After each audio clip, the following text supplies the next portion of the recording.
How do we stay grounded during times of chaos and uncertainty?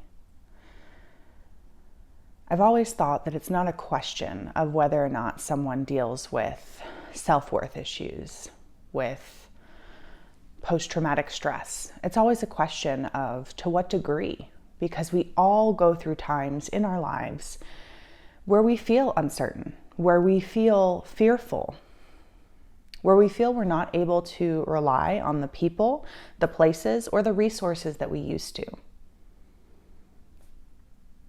And what we are able or not able to do in those times depends on the knowledge we have, the resources we have, and our willingness to be able to put the time in, put the money in, and dedicate time to grounding, to finding our center, to coming back to ourselves so that we can move forward, even in the face of uncertainty, even in the face of chaos. And this question makes me laugh a little bit because it is so integral to my life.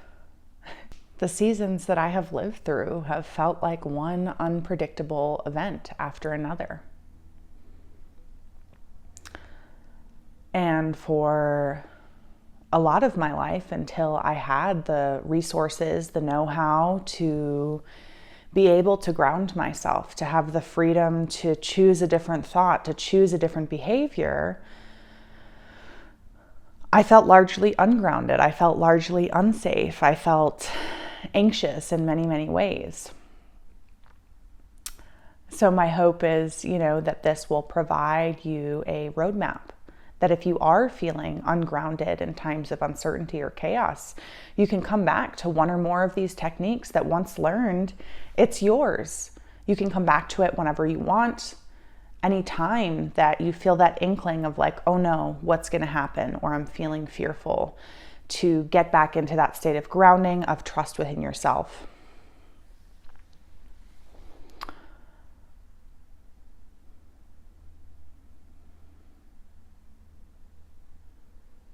The best thing that you can do for yourself if you are feeling uncertain or you're going through a time of upheaval and chaos is to regulate your breathing. Now, I'll share the link down below to the book by Dr. Richard Brown. But one of the simplest things that you can do, and you have the freedom to do in any moment, is to coherently breathe, which means to match the length of your inhalation to the length of your exhalation, anywhere from a 4 to 6 count. And do that for 5 to 20 minutes. When you're able to do that, you will notice that your nervous system will actually start to down-regulate. You might start yawning, you might start to feel sleepy, and this is a sign that your parasympathetic nervous system is now taking over. You're moving into that space where you can relax, where you can rest and digest and actually receive.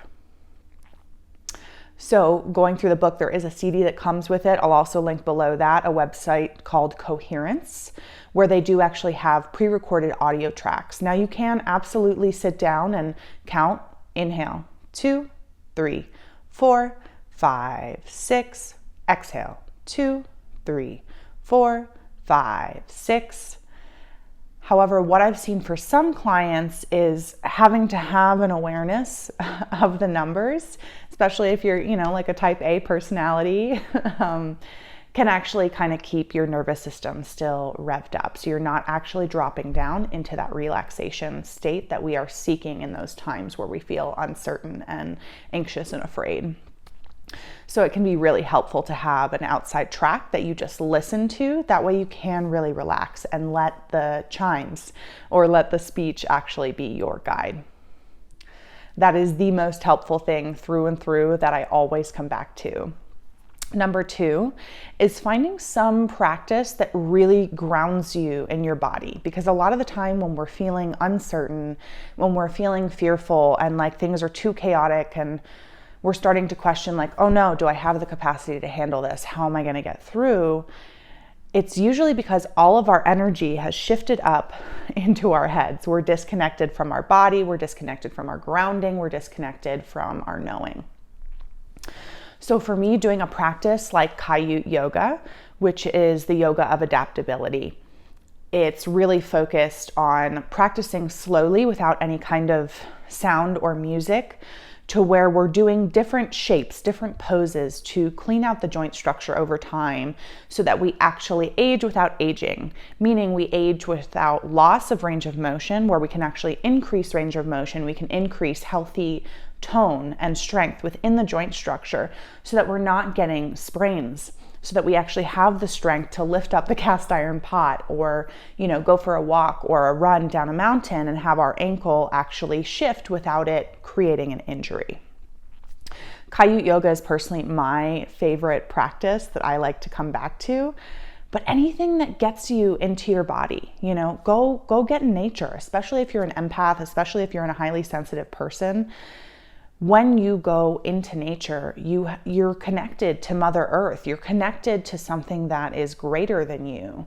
When you are witnessing the trees, the mountains, the river, the rocks through their seasons, you start to understand and digest and download this lesson of patience, this lesson of, like, Mother Nature's been here a lot longer than me. Everything's going to be okay. And so being able to go and meditate or just lay on the ground, literally be grounded, or hug a tree or put your feet in a stream will also help. And there's actually a whole science behind grounding that, when we actually put our bare feet on the ground or into the water, we're actually releasing the buildup of all these negative ions that we're getting from the stress in our lives, in particular the electromagnetic stress that comes from our cell phone devices, from our computers, from microwaves and everything else that's in our environment. So getting your bare feet on the ground in running water, preferably hugging a tree, doing some kind of grounding practice just to bring you back to your body. Or if you're looking for something more accessible, we live in a world and a technology and an age where there are even now grounding mats that you can now plug into the wall. It goes through the grounding rod in the electrical socket and can actually help to ground you. So if you're like, hey, I don't have time to, go do an hour practice. I don't have time to, go walk in nature. Well, isn't it wonderful now that we have these tools? So all of these links will be down below. Getting back into your body, getting out of your head, especially if you have any kind of fire sign placement in astrology, you need to move your body. It's essential. If you are feeling like you're overthinking, if you are feeling like you're overwhelmed, if you're feeling like you don't know how to move forward, getting into your body is the most impactful thing that you can do. The third thing we can do if we are feeling anxious or uncertain or unsure of how to handle a chaotic period in our lives is to build our resource toolkit. So learning to understand and be with those uncomfortable emotions is one of the best gifts that we can give ourselves to show ourselves that we are able to show up. So my first favorite book is Ask and It Is Given by Esther and Jerry Hicks. This book is wonderful in that it has many different approaches for different conflicts that may arise in our financial life, relational life, in our mindset, in our body, in our worlds. And one of the most impactful things that they teach you is actually climbing up the vibrational scale. So if we have low-level negative emotions like feeling hopeless, depressed, insecure, all the way up to joy, passion, knowledge, there's a lot of emotions in between. And often when we are feeling uncertain, when we're feeling anxious or overwhelmed, we're on the lower half of the vibrational scale. So if we can take the time to either speak how we feel aloud or write it out in a journal, we can actually begin to talk ourselves into a better feeling vibrational state. And it may just be moving from feeling anxious or depressed or hopeless, even into a state of anger. But the more that we can incrementally step up the scale, and sometimes it can take a few days, sometimes it can take up to 21 days, but if we are willing to show up for ourselves, we can actually begin to move up. So that could look like, I'm feeling really anxious. I feel hopeless. I feel like I don't have the power to change anything. I feel angry that I don't know what to do. I feel anger at my parents and my society for not showing me what I could do. This makes me feel so hopeless. I feel like nothing's ever going to get better. I'm worried that things will never change. And you can start to notice the feeling sensation of even just going from that hopeless feeling to pessimism. Hey, things are never going to change. That's a little bit lighter. I'm worried things are never going to change. That's a little bit lighter. And the more that we can be with our feelings and learn to understand that it's actually safe to feel, and it's through that feeling that we heal, the more quickly we'll be able to move up the vibrational scale. And they talk about this all in the book. Another really great resource is The Places That Scare You by Pema Chodron. And this is all about learning to deal with uncertainty, and times of stress in our lives, and what we can really do to work with those feelings and those pain points that turn them into power, that lead us to an even better outcome. 4, in addition to building your own resource kit through reading Ask and It Is Given, through looking at books that help you address your mindset and give you skills in the moment that you can use when you are feeling overwhelmed, when things are uncertain, is to resource yourself outside. This could look like finding a therapist who is skilled in what you've been through. Maybe they understand adoption.